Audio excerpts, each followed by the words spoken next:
votre humble serviteur, l'apôtre Ange, le messager fidèle.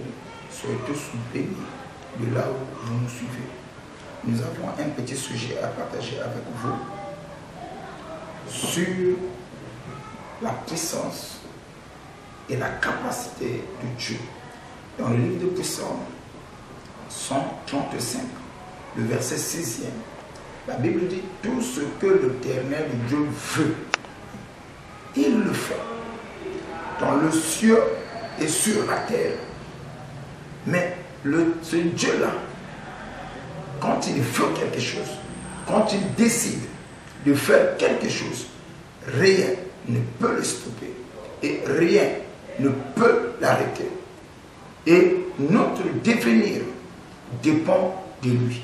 Voilà pourquoi il a dit, quand vous allez former des projets, ne dites pas demain je ferai ceci ou demain je ferai cela.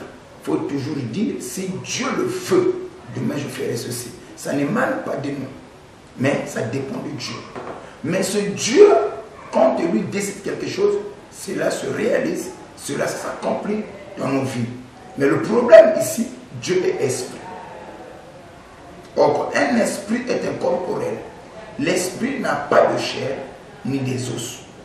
Comment obtenir les choses qui se trouvent, les choses que Dieu a? Comment est-ce que tu peux entrer en contact avec Dieu?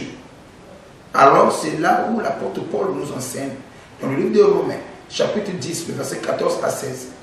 Il dit, il est beau, il est doux les pieds de ceux qui nous annoncent l'évangile. Alors, il va nous poser la question en disant, comment les gens qui croient en lui seraient sauvés, mais comment les gens invoqueraient-ils en celui qu'eux ils n'ont pas cru? Mais comment ils croiraient-ils s'il n'y a pas de prédicateurs? Comment il y aurait des prédicateurs s'ils ne sont pas envoyés? Alors, selon qu'il est écrit, il est beau et doux les pieds de ceux qui annoncent l'évangile. Maintenant, ici le problème. Donc, pour que le Dieu puisse travailler, Dieu a un collaborateur direct sur la terre, c'est l'homme. Le collaborateur direct de Dieu sur la terre, c'est l'homme. Donc, Dieu n'a pas de main, Dieu n'a pas de bouche, Dieu n'a pas de corps, mais il emprunte ça chez l'homme. Donc, voilà pourquoi ne pas associer l'homme avec ce que Dieu fait, alors Dieu ne peut pas agir. Donc Dieu, dans l'air ou dans le firmament, ne peut pas nous bénir. Dieu pour travailler, Dieu pour agir, il a besoin d'un corps. Voilà pourquoi dans le livre de Romains 10, 14 à 16, là on a compris pour qu'il y ait des prédicateurs, comment les gens peuvent invoquer celui en qui eux n'ont pas cru. Mais comment ils vont croire s'il n'y a pas de prédicateurs? Voilà pourquoi Dieu, pour toucher les familles, il utilise une personne. À travers cette personne, il va toucher les familles. Dieu, pour bénir une nation, il n'utilise pas tout le monde. Il appelle une personne, à travers lui, il va toucher les peuples. Maintenant, remarquez une chose. Nous revenons sur quelque chose. Et la Bible nous parle, surtout quand on essaie un peu de nager, on trouve que dans la parole de Dieu, il y a plusieurs manières où Dieu a touché les gens, où Dieu a béni les gens, mais au travers de ces hommes, des serviteurs établis par lui.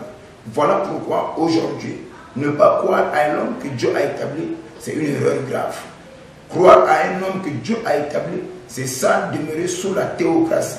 La théocratie, c'est cette forme de gouvernement où le roi ne se fait pas voir, mais il a des représentants. Donc nous sommes des ambassadeurs de Jésus-Christ. Nous représentons Jésus-Christ sur la terre. Si vous pouvez croire à cela, le ciel nous sera favorable. Les hommes de Dieu ne sont pas des dieux de croyants, mais ce sont des hommes que Dieu a choisis et que Dieu a mandatés pour le faire connaître auprès de ceux qui ne le connaissent pas. Que mon Dieu vous bénisse richement.